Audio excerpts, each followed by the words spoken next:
everybody. Welcome to the Curse of Oak Island and Beyond live stream. Tonight we are doing, I don't know, IDK. IDK. What's up with that?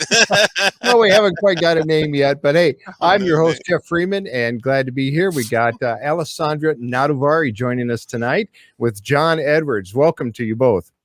Hi, Jeff. Hi, John. Thank you for having me. So tonight we're going to step into this particular episode about strange occurrences, maybe delving into the paranormal on Oak Island. Now, this subject, some of the subjects that we speak of tonight, might not be for everybody, and I know John has a little something to say about this as well. Due to my own religious obligations, there will be portions of tonight's program which I may not be able to participate in, but that's all right. You may see me pop in and out of the screen.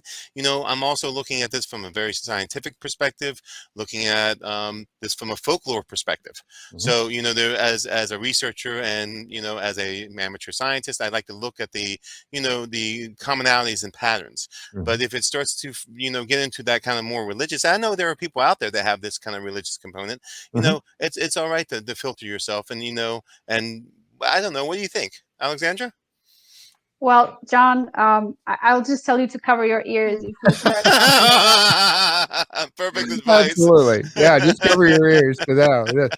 But again, folks, there are some subjects that, and again, we are looking at this as, like John just mentioned, like a folklore, things that have been told about things that have happened on Oak Island and the surrounding area that Alessandra has a lot of knowledge about. And it's like I said, if we delve into something that you are uncomfortable with, you know, again, you fast forward, move it ahead to the next portion or something like that. And we don't want to offend anybody, of course, but we will be talking about some subjects that may be sensitive to some folks. But it's all stuff that happened around Oak Island. So you might find it very interesting. And again, we're looking at it from a folklore perspective.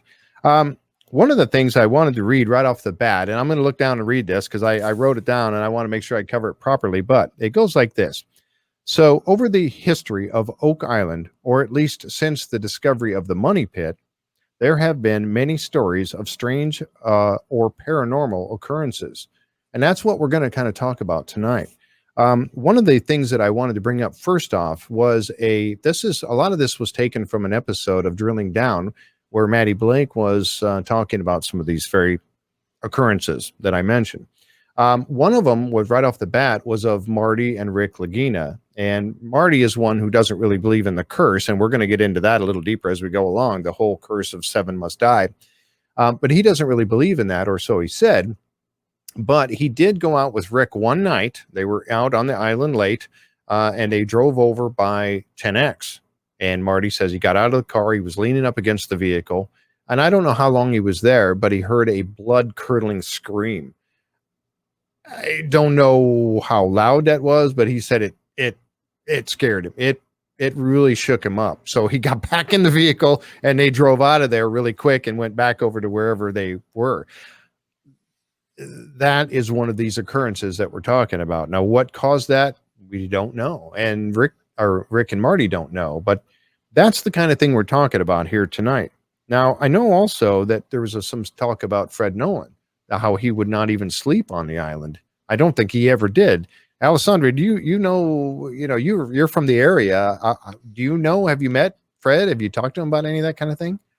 I tried to meet with Fred Nolan a few years ago, but he already had pneumonia at the time and he was very ill and he wasn't accepting any visitors. So unfortunately it didn't work out. But I wanted to talk to him about the crows on the island because I know that he thought that they followed him around and watched everything that he was doing in the woods. And he believed that if anybody on the island knows where the treasure is buried, it's the crows. And I thought it was an odd thing to believe in. But as I started studying corvids, so crows and ravens, they're from the Corvidae family. They actually have really good memory and they will pass their memories to their offspring. So if you hurt a crow or a raven, that bird will warn its offspring that you're a bad person. So wow. So it's possible that these crows on Oak Island are passing some kind of memories to the future generations about what's going on there all the time. Wow. I've read some stories about things that kind of go along that line, but oh my goodness, I never heard that. And that kind of freaks me out a little bit, actually. Well, and Fred wasn't the only one who had some suspicions about the crows on Oak Island. I also spoke with Robert Young, who owns Lot 5. Ah, okay.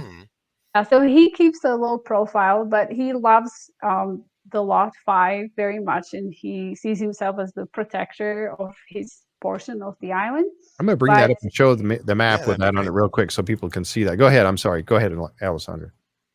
And he did some digs on his own, but he did it by the book, and he reported all the finds to Nova Scotia Museum, and he cataloged everything. He even recorded himself as he was digging. And one time he dug a hole, and I think he went down maybe 6 or 8 feet, and he started worrying that something was about to happen. Then he looked up, and there were these crows sitting in the nearby trees watching him, and they were very, very quiet, I think. Wow. And he thought that maybe the soil wasn't too stable and that he shouldn't dig any deeper. So he got out of there. Wow. And he covered it back up. Yeah. Wow.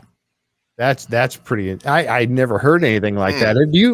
John? Do you know anything that talks about things like that? You know, I know animals can communicate with each other all the time. Oh, They do it absolutely. all the time. You know, I haven't heard that before, but it doesn't surprise me because you know there are certain creatures that associate with memories and even death and rebirth. So you know, ravens, crows, things of that sort. So that doesn't surprise me coming from a folklore perspective. That's well, really here in Nova Scotia, we have a term, forerunner, and it's like an omen that you receive before somebody's about to die or something might happen to you. And it can be steps, like you hear steps on the floor in your house, or knocking. And I heard this last year. We heard some knocking on the door at New Ross. Actually, we had a team of psychics there, and something was knocking on the door. Yep. And it can also be a bird. So if a bird somehow appears in your house or falls through the chimney or crashes against the window, people start paying attention to that. And if they have somebody sick in the family, they start worrying. So we call that a forerunner. It's a symbol of I guess some bad things coming your way. Wow. And then actually that feeds into quantum entanglement, where you have two people on different coasts and one can actually feel what's about to happen or some kind of premonition about someone, 2,000-3,000 miles away, 4,000 miles, 5,000 miles away. Like they're connected on a quantum level, or they're connected on a very spiritual level. And that goes on all the time, especially with relatives. That's kind of noted. So, and that's something that I've heard that twins often carry that kind of thing where they're separated by a long distance. They can pick up on each other's, if it's maybe something that's really emotional impact for one, the other one kind of senses that. I've not researched that, but I've heard that that is a thing. That is It's interesting because it's almost like they're both tuned at the same frequency, and they can. There's that communication back and forth, and quantum physics has a whole kind of line of thought and entanglement theory. Alexandra's nodding her head because you can be linked in that way to other human beings. That you're very close to. It happens all the time. Yes. Wow. Yes. Wow, that's really interesting. So talking about some of the things that kind of going back just a little bit with that. So that's really interesting. And it showed Robert Young's property there. And, that's knowing that there's two different people now that had something to do with, feeling about the crows. That's pretty fascinating. I had not heard that before. So I'm glad you're here to share those stories with us. There's also some more that Dave Blankenship was talking about. Now, Dave is, again, one of these people that don't really believe in the curse itself, the seven must die. Or does he? He had talked about some experiences that he had on the island. One of those was a black mass. Now, he had spoken that he and his wife both had experienced a black mass or seen a black mass near 10X. And it was floating around, and it also, the temperature dropped very rapidly in that area while this was happening. Now, Alessandra, you've said you've experienced something along the lines with temperature drop as well. Is that correct? Actually, it was two stories that I heard. One was from the crew, the cameramen who are on Oak Island. I Right. think it was a couple years ago. They told me that they were riding in a Jeep, and they were just cutting across the island because there's a road there, and they saw this black cloud hovering above the road in front of them, and they weren't sure if it was safe to drive right through it or I wouldn't be sure either. put the Jeep in reverse and just get out of there. But being Americans, they felt confident, so they drove right through it. Those Americans, yeah. Oh wow. Yeah, and then so that was the black cloud or the black mass, and then the story about very cold air or temperature dropping. I heard that one from Charles Barkhouse. He was conducting a tour that was before COVID-19, when people could actually go take to a tour of the island. So apparently there was a woman among the tourists who felt that she stepped through or walked through this area on the island where there was like this cloud of icy cold air, and her arm got cold, and she walked up to Charles and she said what happened to her. She told him what happened to her, and she said, "Look, touch my arm, it's really icy cold." And he did, and she wasn't lying. So her other arm was normal temperature, it was summertime, but this one arm was really, really cold, and I think it spooked her a bit. And apparently this cold air moves on the island, so it's not static, it's not in one spot, it can move. Wow. So is it a weather anomaly, or is there any scientific explanation for it in your opinion? No, I would say that's a ghost, because oh, cover your ears, John. Yeah. Gone. and that has, in the paranormal world, and as I've mentioned to the folks here many times, that I have done many paranormal investigations over the years. And that is something that is one of those, we'll call it in the paranormal world, a telltale sign that something is about to happen or is happening in the area where you are. You get a drastic drop in temperature, and it's you have the hairs on your arm will stand up, and you get the little goosebumps on your arm when something like that is happening. Is that scientifically proven? Absolutely not. We cannot say that is or was or could be something, meaning some sort of a spirit is there. But I tell you what, when you experience it and then you get an EVP or something like that right in that same time frame, what do you make of it? I don't know. Well, and these things occur so quickly, and they are so subtle. So when something paranormal does happen, it's a second or even shorter than that. So you notice it afterwards, that it's odd, that it stands out, that it doesn't make sense, and then you start thinking about it and talking to your buddies if they experienced the same thing, and then you want it to happen again just to make sure that that's what it is. But it's a free spirit. They don't. Yep. All right. Now we're going to shift a little bit, going from the cold spots. Now, Dave Blankenship also talked about a incident that happened where they got a phone call. I guess it was a call. I think that's the way he described it. Was a phone call from somebody who was on the island at the time, calling his father, Dan Blankenship, and telling him that the island was on fire. Right. And so they hustled back over to the island, and they then saw, Dave was talking about seeing a fireball. Now, you've heard about this story too, haven't you? Yes. He saw a fireball, and I believe it was moving over the swamp.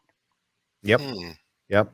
And he mentioned about how it was moving, and he said it was heading towards the Triton shaft, and I'm not exactly sure where that was. I don't have a map to bring up and show you folks, but he said it was moving toward the Triton shaft, and this fireball.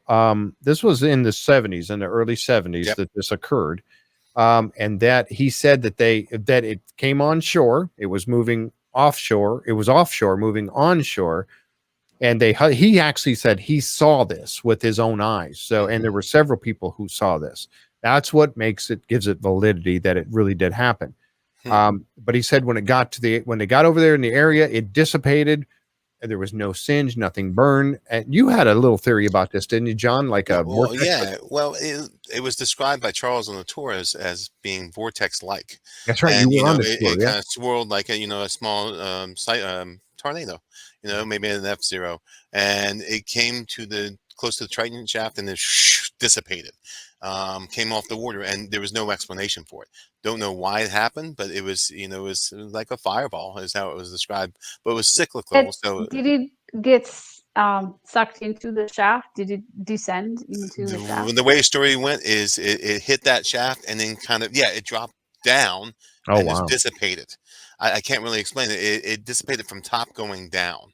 So I'm not sure if that's a drop or that's just the way it dissipated. But it was interesting when Charles told the story, and we're all sitting there like, "Oh, wow, that's interesting. I had never Yeah. heard that before." Wow. Was it making any noise, like crackling sounds? No, Was it it like a wasn't ball described. lightning? It was like a ball of lightning that was, a bit of a vortex. So it's kind of swirling. Or the vortex was kind of swirling around, not very powerful, just kind of lightly swirling around the Mhm. ball of fire itself, with no explanation. And Charles tells the story. So it just struck me as odd because I had never heard the story before taking that tour. Wow. Mm, And then he okay. No, threw I the heard story. this from others too. So yeah, that happened. And Dave Blankenship doesn't make stuff up. He just No. says it how it is. So No, but it was right near that Triton shaft and just in that area, and then you know, it didn't ascend, it just kind of dissipated from top going down, boom, done, with no explanation. And Charles is like, "Oh, it's one of those oddities about Oak Island." It's kind of how There he you go. dismissed it. And we're all sitting there like, "What?" Because it was just struck us as odd that what a story. There's an awful lot of odd things on Oak Island, like magnetism and other folklore pieces, but this Mhm. one really kind of struck me. Yeah. when I first read the story about how Money Pit was discovered, how three young men saw a light in the woods and they wanted to go check it out. It actually crossed my mind whether it was some kind of a ball of light, like an orb, Mhm. or something similar to this, like this ball of fire, because they didn't find it. They saw it, they went searching for it, but it was gone by the time they got there. They found something else, but the light was gone.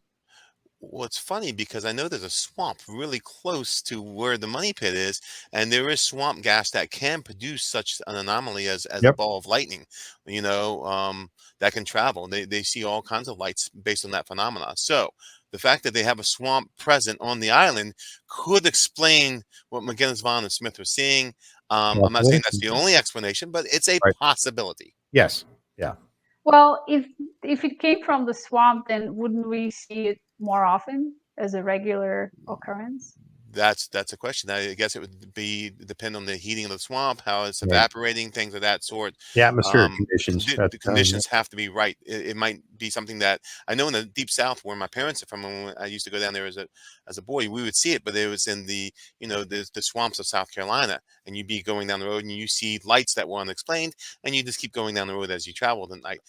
What they were, I don't know, but you didn't always see them. You saw them on the rare occasion. So I'm assuming based on that it took certain um, things to be in place for that to happen, certain phenomena. Mhm. Yep. Now that swamp wasn't always this big, right? It became that large because of the road that was built to kind of The keep causeway.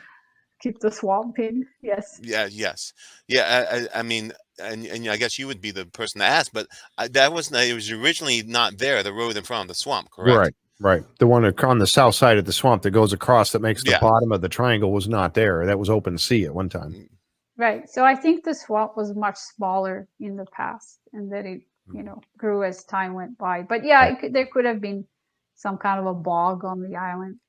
that the three young men saw. But I think what they saw was substantial because they saw it from some distance.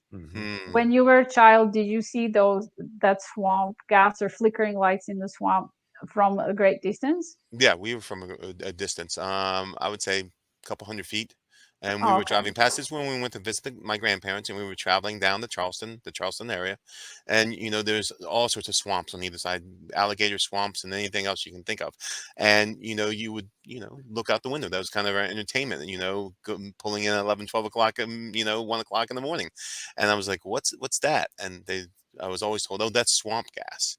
But it's something I've never seen before, so I would be just enamored every time I had a chance to see it, and Right. it happened every so often. I mean, it was just that rare occurrence. So I'm assuming that maybe, and you're right, the swamp hasn't always been there like that, but I assume that it could be related to that. I'm not saying it is or isn't. Right. Possibly. Yeah, I know that there's I have some stories, and I'll just do this briefly. Sure. But as driving up in northern Michigan in the UP, actually going across out heading west in the UP on what's on Highway 28, there's a stretch called the Seney Stretch, and it's a straight stretch going through the Seney National Forest, just trees on both sides, and I don't know how long it is, but it's really long. It's 20 miles or something like that, and there's nobody that lives out there. It's just a stretch of forest. And I've actually driven that at nighttime, and you're driving along and no cars, coming or whatever, and you're completely in the dark, just you. And you would see a light flash out of the corner of your eye as you're going by. So there was no house there. You didn't go by a house. You didn't go by a car parked on the side of the road. All of a sudden you see a flash and you're just like, okay, I just saw a light over there. And then you might see it again, another one on the other side. And was it a reflection of a sign? Was it, you're looking at nope, there was no sign there.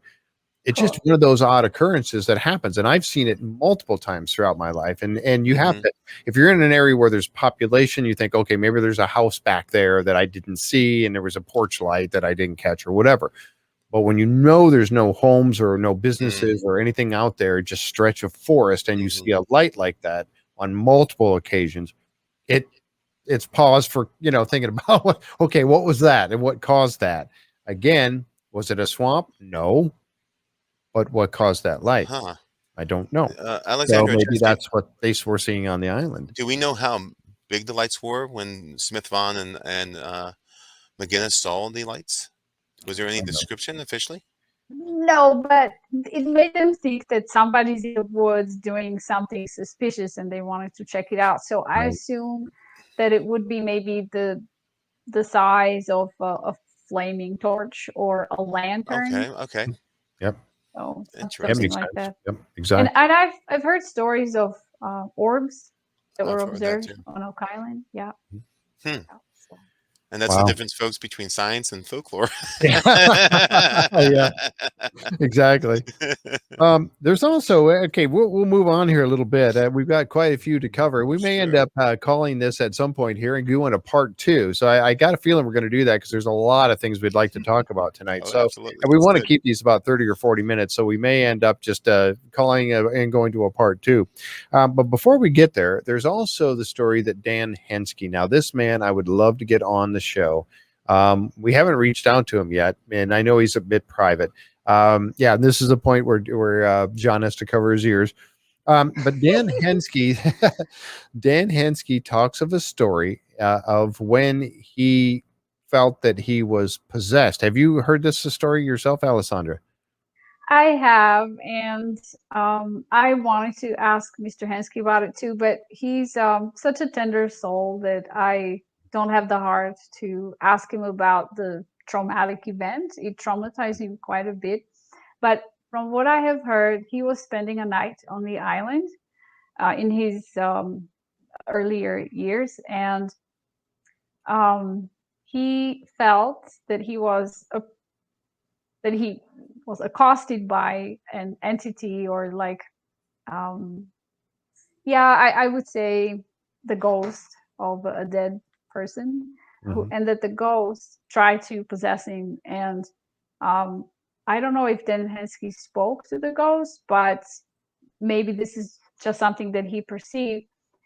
But the perception that he had was that it was a ghost of a Spanish priest who had been sacrificed by pirates. And this seems to be some kind of a custom among pirates, where if they bury treasure in the ground, they will then take somebody's life to bind the ghost or the spirit of that person to the site, so that the ghost will guard the treasure and Guard it, prevent it protect from it. being found or removed. So this dead priest must have seen then Henske on the island and approached him and scared him to death. And Dan, I think, jumped in the water and swam to mainland in the middle of the night, and he didn't return for a long time. Right. So it was very scary for him. Yeah. And there's another guy that, and we're going to touch on this just briefly. There's another guy that had a similar type of story. Now, it wasn't the ghost of a priest or whatever, but it was actually a creature that he called it a creature. And this was a gentleman who was working with the Restalls and also Dan Blankenship and Dunfield, I guess at one point. He was working with all of them at some point. And his name was Jimmy Kaiser. And he was well known as being a tough guy, somebody you didn't mess with. He was not a person that was afraid of anybody or anything like that. He was known around the local area as being a tough guy. At least this is what the story says, and I've read into it a little bit and some articles about it. But he had an experience on the island as well at night. He was there. Actually, he was staying in and if some of you folks are familiar with this, it's the little shack that the Restalls had that the boys actually slept in for quite a while. I guess he was sleeping in this shack on the little bed that was in there, a bunker that was in there. And he woke up in the middle of the night being held down on the bed by a creature on his chest. Now, this is the way he had described it, a creature on his chest. And he actually, the next day, now again, this goes to the story that he woke up and he had bruises on him from this experience. Now, where did these come from? We don't know. I mean, but all I'm doing is relating the story as it was put down. There was also talk about how he immediately left the island at that point, never came back on it, and would not go back on the island. He went to his family and he wouldn't talk about it for a long time. Everybody was like, well, why aren't you going back to work? Why aren't you? And he would not go back. He said, I'm not going back. He eventually explained some of this story to his wife. And then over the years, parts of it started coming out to the other members of his family. And I guess he also succumbed to alcoholism and everything else along the lines from this traumatic experience. But he would not, this man that was a tough guy, known as a tough guy, after this experience would not go back on that island. He was done. Well, I think the creature even told him to never come back. Thank you. I've forgotten that. You're right. He did. Leave and don't come back. Wow. Yeah. I mean, that's got to be traumatic. I mean, what is that the way you remember the story too? Except for my little admission there, is that the way you remember that? Yes. Yep. And I will just add that after the creature pinned him down and told him to never come back to the island, the creature left the shack and the structure shook. So there was some kind of a force that left the premises. And I would say that he got lucky, but it did traumatize him, like you said, Right. And of course, he was the gentleman who tried to rescue the Restalls from the shaft. Yes. He was the one who carried their bodies up. So he must have been really strong to just be able to do that. But I don't know if this encounter with the creature happened before the Restalls died or if it was after. But there is something on that island. And when I go there, I feel good most of the time, but I have heard people say that there are some parts of the island that have where they get a bad feeling that they shouldn't spend time there or that they should leave. And Most people pick up on that quickly, and they avoid it. They don't go there. Yeah. Now the way I do, and now that you've reminded me, in my reading about that story, yes, he did, and it was after the creature incident with him happened after the rescue, or going down and retrieving the bodies. He wasn't on the island when that happened. There was something then going on at his house that he was called off the island and was out working at his house, a plumbing issue or something like that he was working on, water pumps or something. And so he was off the island when it happened. Then he heard about it. He came back to the island, and that's when nobody would go down and because somebody went down to try to rescue him, and that person succumbed to the gas or whatever it was. I think it was CO2 that was down there from the engine running off the pumps or something. Or was it H2S gas? I've heard conflicting stories on that. But anyway, somebody else went down there to help the rescue, and that person also fell down in there because of that gas. He ended up putting on a gas mask with some rags stuffed in it or something like that. He said, I'm going down, I'll go get them. And he ended up going down several times and bringing the bodies up.